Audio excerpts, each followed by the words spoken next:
Hello everyone. इस video का हमारा टॉपिक है रोबोटिक्स। देखिए, रोबोटिक्स में हमारा रोबोट शब्द आ रहा है, तो रोबोटिक्स क्या है? रोबोटिक्स एक इंजीनियरिंग और कंप्यूटर साइंस की एक ब्रांच है, इंटीग्रेटेड ब्रांच है, जिसमें रोबोट्स का क्या किया जाता है? मैन्युफैक्चर किया जाता है, ऑपरेशन किया जाता है, उनको ऑपरेट किया जाता है। ठीक है, तो वही जो ब्रांच है उसी को हम क्या कहते हैं? रोबोटिक्स कहते हैं। तो इस वीडियो में हम पढ़ेंगे टाइप्स ऑफ रोबोट्स, उनके advantages, disadvantages, applications.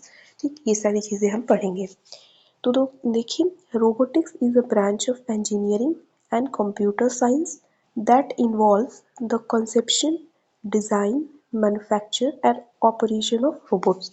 Robotics computer science और इंजीनियरिंग की वो ब्रांच है जिसमें रोबोट्स को डिज़ाइन किया जाता है, मैन्युफैक्चर किया जाता है, उनको ऑपरेट किया जाता है।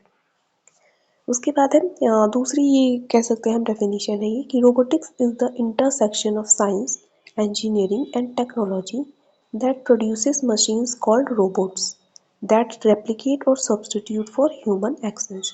तो दूसरे तरीकों से हम इसको कह सकते हैं कि रोबोटिक्स क्या है? रोबोटिक्स एक साइंस, इंजीनियरिंग और टेक्नोलॉजी का एक क्या है? इंटरसेक्शन है। तीनों का कुछ हिस्सा लिया गया है उसमें। और क्या किया जाता है उसमें? ऐसे मशीन्स प्रोड्यूस किए जाते हैं जिन्हें हम रोबोट कहते हैं। और वो रोबोट क्या होते हैं? जो ह्यूमन एक्शंस को रेप्लिकेट करते हैं या फिर उन्हें क्या करते हैं? सब्स्टिट्यूट करते हैं। ठीक है, मतलब ह्यूमन एक्शंस को या तो वो कॉपी करते हैं या फिर ह्यूमन एक्शंस की जगह वो खुद काम करेंगे। तो ऐसी मशीन्स को हम रोबोट्स कहते हैं और यही जो मशीन्स बनाने का जो ब्रांच है उसको हम रोबोटिक्स कहते हैं। ठीक, अब नेक्स्ट अगर हम बात करें कि रोबोट को अगर हम डिफाइन करना तो कैसे कह सकते हैं कि robot is a programmable machine. Robot क्या होती है? प्रोग्रामेबल मशीन होती है that it can complete a task, while the term robotics describe the field of study focused on developing robots and automation. तो रोबोट क्या होती है? वो एक प्रोग्रामेबल मशीन है जो कोई ये काम परफॉर्म कर सकती है। वहीं जो रोबोटिक्स होता है वो फील्ड है। ठीक है, जिस फील्ड में हम रोबोट के बारे में स्टडी करते हैं, उनको डेवलप करने की स्टडी करते हैं, वो रोबोटिक्स होता है। अब नेक्स्ट है कि जो रोबोट शब्द है वो लिया गया था एक चेक वर्ड रोबाटा से, जिसका मतलब होता है पोस्ट लेबर। ठीक, अब कंपोनेंट्स की हम बात करते हैं। रोबोट के कौन कौन से कंपोनेंट्स होते हैं? तो सबसे पहला तो यहाँ से देखिए, मैकेनिकल स्ट्रक्चर होता है। पहले डिज़ाइन होगा, स्ट्रक्चर होगा, उस रोबोट का बनाया जाएगा कि हाँ ये ऐसा दिखेगा। उसके बाद क्या होता है? कंट्रोल सिस्टम होता है जो उसको ऑपरेट करने की मदद करेगा। एक्ट्यूएटर्स होते हैं, सेंसर्स होते हैं, पावर सप्लाई, सॉफ्टवेयर और एंड इफेक्टर्स होते हैं। तो इन्हीं को हम डिस्कस कर रहे हैं एक एक करके। तो सबसे पहले हम ये वाला पॉइंट देखिए, मैकेनिकल स्ट्रक्चर होता है। तो मैकेनिकल स्ट्रक्चर क्या होता है? जो फिजिकल बॉडी होती है, जो फ्रेमवर्क होता है रोबोट का कि वो ऐसा दिखेगा कि ऐसा दिखेगा, समझ रहे हैं? जो स्ट्रक्चर है उसका, फिजिकल बॉडी या framework of the robot including the limbs, joints and overall design. ठीक, उसका हाथ पैर, ये पूरा जो ओवरऑल डिज़ाइन होता है उसको हम क्या कहते हैं? उसको हम मैकेनिकल स्ट्रक्चर कहते हैं। उसके बाद क्या होता है? कंट्रोल सिस्टम होता है रोबोट में। तो the control system is responsible for processing sensor data, marking, making decisions and sending commands to the actuators.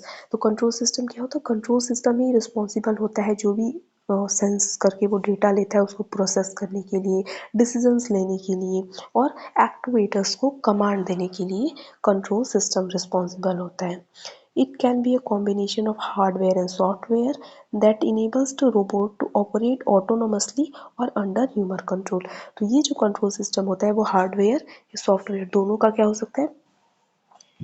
Combination हो सकता है, होता है, जो क्या करता है उस रोबोट को इनेबल करता है, इस काबिल बनाता है कि वो खुद से ऑपरेट हो सके ऑटोनोमसली, या फिर जैसा ह्यूमन उसको कमांड दे उस हिसाब से वो वर्क कर सके। तो ये क्या होता है? कंट्रोल सिस्टम होता है। ठीक, उसके बाद नेक्स्ट आता है एक्टुएटर्स। तो एक्टुएटर्स ऐसे डिवाइस होते हैं जो उस रोबोट को मूव करने के लिए और एक्शन परफॉर्म करने के लिए क्या करते हैं? मदद करते हैं। एक्टुएटर्स की मदद से ही वो क्या करता है? मूव करता है, जो भी काम करना रहता है वो काम करता है। तो they can be motors, hydraulics और pneumatics that generate the necessary force and motion. तो ये जो एक्टुएटर्स हैं उस रोबोट के अंदर मोटर हो सकते हैं, हाइड्रोलिक्स होते हैं, न्यूमेटिक्स हो सकते हैं, जो फोर्स और मोशन जो चाहिए है उसको मूवमेंट शो करने के लिए, काम करने के लिए वो उसको देते हैं उसको। तो ये एक्चुएटर्स हो गए। नेक्स्ट क्या होता है, सेंसर होता है। तो रोबोट के अंदर सेंसर्स भी होते हैं। तो sensor are used to gather information about the robots environment. तो सेंसर का काम ही होता है एनवायरनमेंट में जो चीज़ें चल रही हैं उसको क्या करना, सेंस करना। They can include cameras, touch sensor, proximity sensor और even more specialise sensor like lidar और इंफ्रारेड सेंसर। तो ये सारे सेंसर्स उस रोबोट के अंदर हो सकते हैं, होते हैं। नेक्स्ट है पावर सप्लाई। तो robots require a source of power to operate. Robots को काम करने के लिए एक पावर सप्लाई चाहिए, एक सोर्स ऑफ पावर चाहिए। ये क्या हो सकता है, बैटरीज भी हो सकती हैं, इलेक्ट्रिकल आउटलेट भी हो सकते हैं, या फिर स्पेशलाइज्ड पावर सिस्टम भी हो सकता है। और ये डिपेंड करता है रोबोट की साइज और एप्लीकेशन पे। बहुत छोटा सा रोबोट है तो बैटरी पे भी चला जाएगा, बहुत बड़ा रोबोट है, कॉम्प्लेक्स है, तो उसको एक स्पेशलाइज्ड पावर सप्लाई चाहिए होगी काम करने के लिए। तो पावर सप्लाई। उसके बाद software. So the software component include the algorithms and programs that control the robot behavior, interpret sensor data and make decision। तो सॉफ्टवेयर इंपॉर्टेंट कंपोनेंट है रोबोट का। उसी सॉफ्टवेयर की मदद से क्या होता है, सॉफ्टवेयर में एल्गोरिदम्स होते हैं, प्रोग्राम्स होते हैं, उन्हीं को समझ के वो क्या करता है, रोबोट काम करता है। उसके बाद है एंड इफेक्टर्स। तो एंड इफेक्टर्स क्या होते हैं, physical typically external component that allow robot to finish carrying out their data। Robot को काम करने के लिए कुछ एक्सटर्नल कंपोनेंट्स होते हैं, ठीक है, उन्हीं को हम क्या कहते हैं, एंड इफेक्टर्स होते हैं। एग्जांपल के लिए ग्रिपर्स हो गए, सक्शन कप हो गया, टूल्स और इवन स्पेशलाइज सेंसर, ये सारे क्या हो सकते हैं, एंड इफेक्टर्स होते हैं। मतलब ये सारे क्या है, ये सारे रोबोट के अंदर कंपोनेंट है इसके। उन्हीं के साथ एक्सटर्नल एक क्या होता है, एंड इफेक्टर होता है जो उसको काम करने में मदद करता है।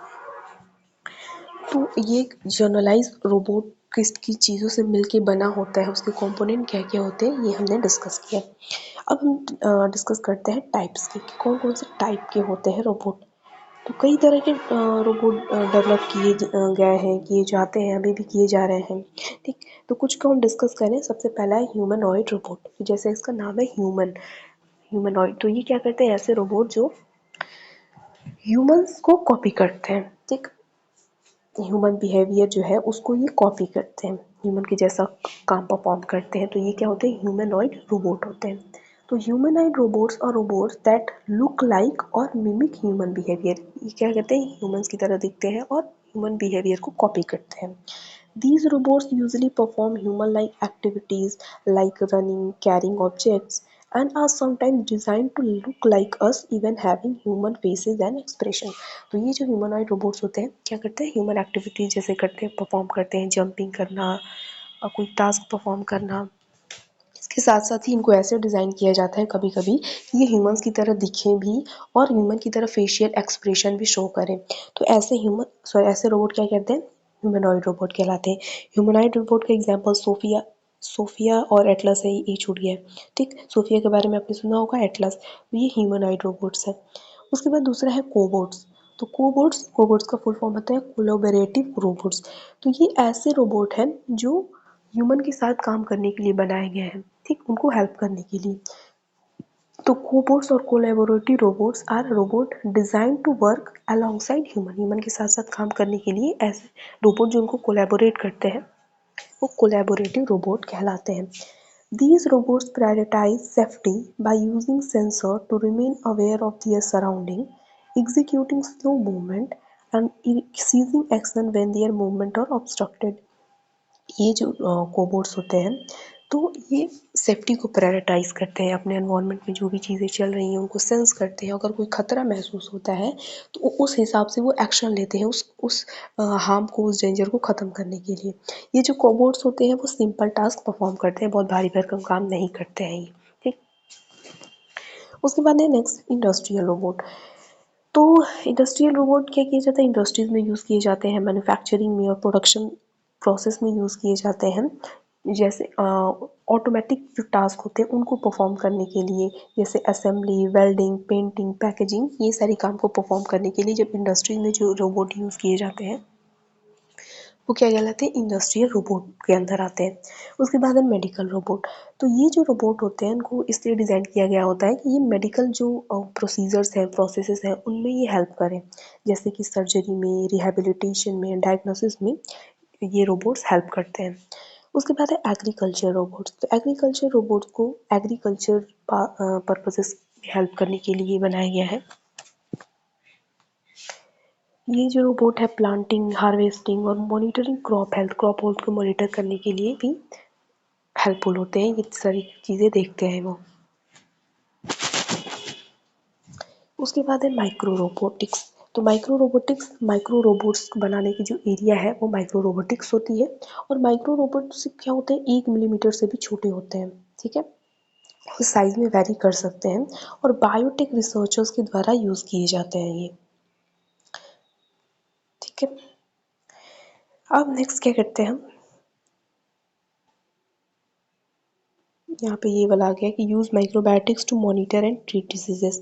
बायोटेक जो रिसर्चर्स होते हैं उनके द्वारा यूज़ किए जाते हैं डिजीजेस को मॉनिटर करने के लिए और ट्रीट करने के लिए। अब देखते हैं वर्किंग ऑफ रोबोट। रोबोट कैसे काम करते हैं। तो हम यहाँ पे स्पेशलाइज वर्किंग में नहीं जाएंगे, प्रोसेस कुछ नहीं, हम बस ओवरऑल देखेंगे कि किन किन अलग अलग तरीकों से, अलग अलग स्ट्रेटजीज पे रोबोट काम करते हैं, ठीक।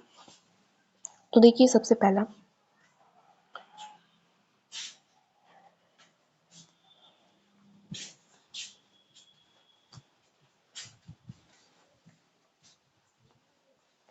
देखिए, some robots are pre-programmed to perform specific functions, meaning they operate in a controlled environment where they do simple monotonous tasks like a mechanical arm or an automotive assembly line। तो कुछ robots क्या होते हैं ना, वो pre programmed होते हैं, मतलब उनमें ऐसे एल्गोरिदम, ऐसे प्रोग्राम्स डाले गए होते हैं जो वो क्या कर सकते हैं, जैसा उनको ऑर्डर मिलेगा, कमांड मिलेगा, उसी के बेसिस पे वो काम करेंगे, ठीक है। कंट्रोल्ड एनवायरनमेंट में वो काम करते हैं। दूसरा है कि कुछ रोबोट जो होते हैं वो ऑटोनोमस होते हैं, वो खुद से भी काम करते हैं। Operating independently of human operation, उन्हें ह्यूमन ऑपरेशंस की कोई ज़रूरत नहीं होती है। और वो एक ओपन एनवायरनमेंट में काम करते हैं, कंट्रोल्ड एनवायरनमेंट में काम नहीं करते, ओपन एनवायरनमेंट में वो काम करते हैं। In order to work they use sensors to perceive the world around them and then apply decision making structure to take the optimal next step based on their data and mission। तो ये जो robots होते हैं जो independently काम करते हैं open environment में, तो ये सेंसर्स की मदद लेते हैं अपने एनवायरनमेंट को डिटेक्ट करने के लिए। उसके बाद उसकी एनवायरनमेंट इंफॉर्मेशन के बेसिस पे वो क्या लेते हैं, डिसीजन लेते हैं। उसके बाद है कि कुछ रोबोट्स वायरलेस नेटवर्क्स की मदद से भी काम कर सकते हैं, ठीक है।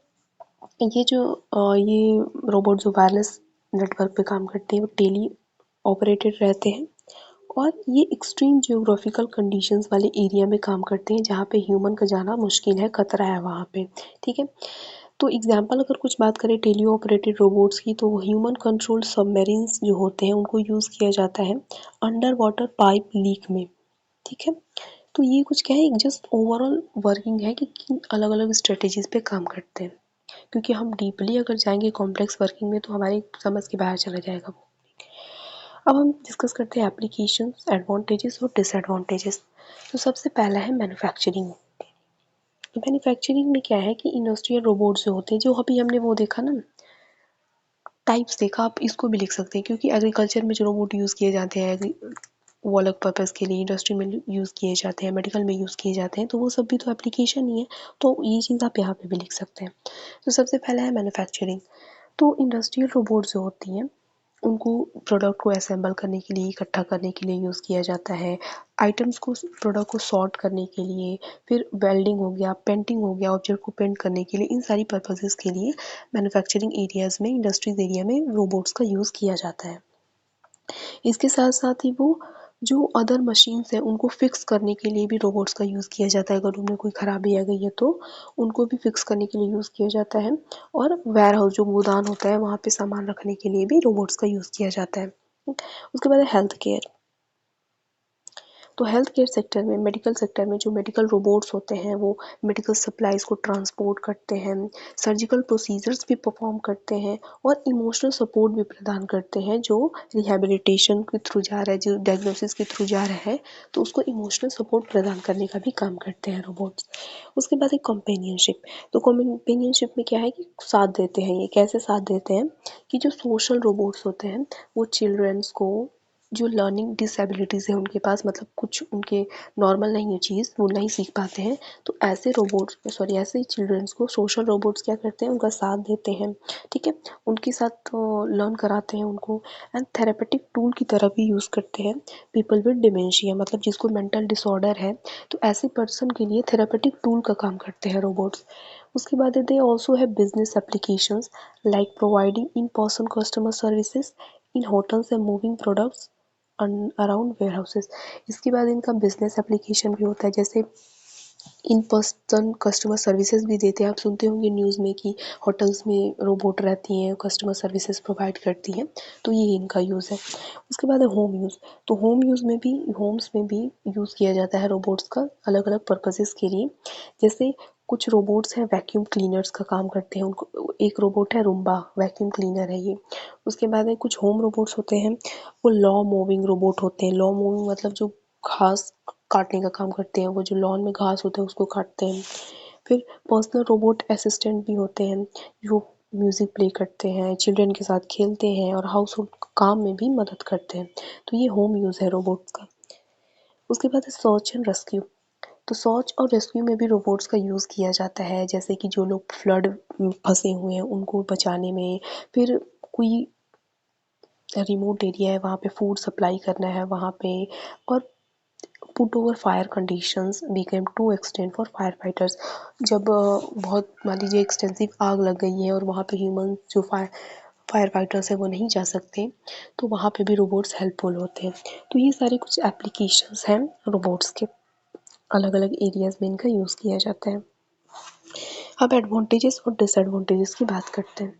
तो सबसे पहला एडवांटेज है तो इंक्रीज एक्यूरेसी। तो रोबोट्स जो होते हैं वो मूवमेंट और एक्शन परफॉर्म कर सकते हैं, जो टास्क है उसको बढ़िया से परफॉर्म कर सकते हैं ग्रेटर प्रिसीजन और एक्यूरेसी के साथ, मतलब शुद्धता के साथ अच्छे से ह्यूमंस के कंपेयर में, ठीक। उसके बाद है इनहेंस प्रोडक्टिविटी। तो जो रोबोट्स होते हैं वो एक फास्टर स्पीड पे काम कर सकते हैं, ह्यूमन से ज़्यादा फास्टर स्पीड की काम कर सकते हैं, और थकते भी नहीं है रोबोट, ह्यूमन तो थक जाएगा। तो इससे क्या होता है, जो काम की कंसिस्टेंसी है वो बनी रहती है, बढ़िया से काम चलता रहता है, और इसीलिए वॉल्यूम प्रोडक्शन भी बहुत ज़्यादा होता है। उसके बाद है इम्प्रूव सेफ्टी। तो रोबोट जो होते हैं वो ऐसे अनसेफ एनवायरनमेंट में भी जा सकते हैं जहाँ ह्यूमंस का जाना क्या कहता है खतरा वाला काम होगा, तो वहाँ पे रोबोट जा सकते हैं और जो वर्कर्स हैं उनको इंजरी से खतरा से बचा सकते हैं। तो ये भी इनका बढ़िया एडवांटेज है। उसके बाद है रैपिड इनोवेशन। तो कई सारे जो रोबोट्स होते हैं वो सेंसर्स के साथ और कैमरा के साथ क्या होते हैं, इक्विप्ड होते हैं, मतलब उनमें सेंसर्स और कैमरा लगे होते हैं। तो उसकी वजह से वो डेटा को कलेक्ट करते हैं और क्विकली बहुत जल्दी जल्दी उस डेटा को प्रोसेस करते हैं। उसके बाद है ग्रेटर कॉस्ट एफिशिएंसी।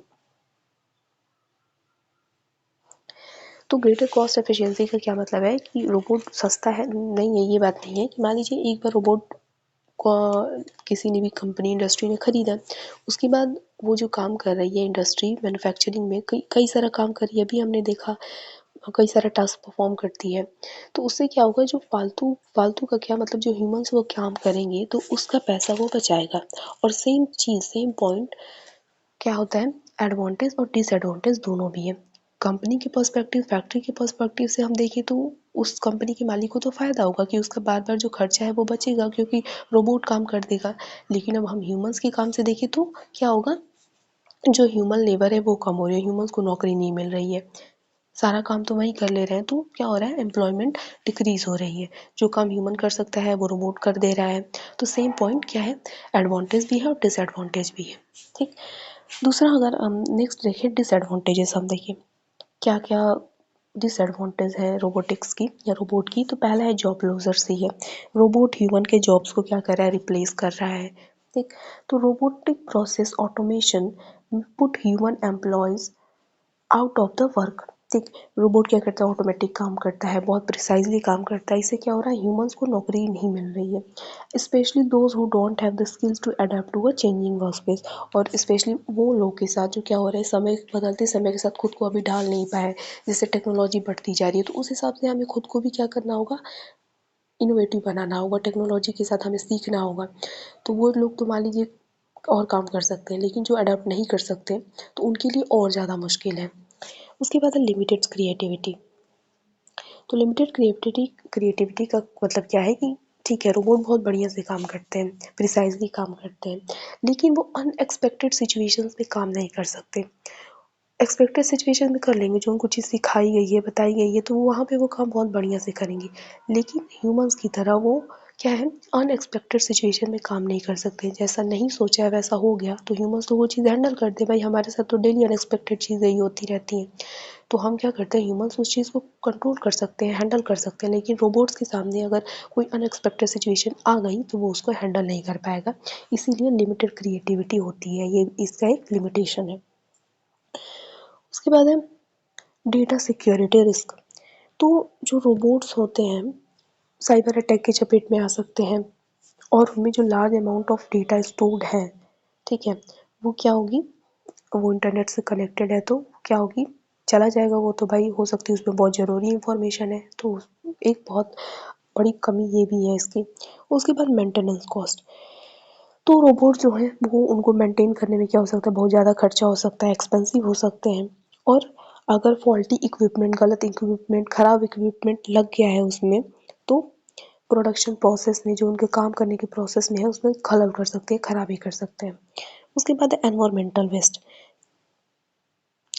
तो रोबोट्स को बनाने के लिए जो रॉ मटेरियल्स का यूज़ किया जाता है, ठीक है, और फिर उसको मान लीजिए रोबोट ख़राब हो गया तो उसको डिस्कार्ड करने के लिए जो चीज़ें फिर वेस्ट के तौर पे नेचर में डाल दी जाती हैं, तो इससे क्या होता है, वेस्ट जनरेशन बहुत ज़्यादा होता है, एनवायरनमेंट को बहुत हार्म पहुंचता है।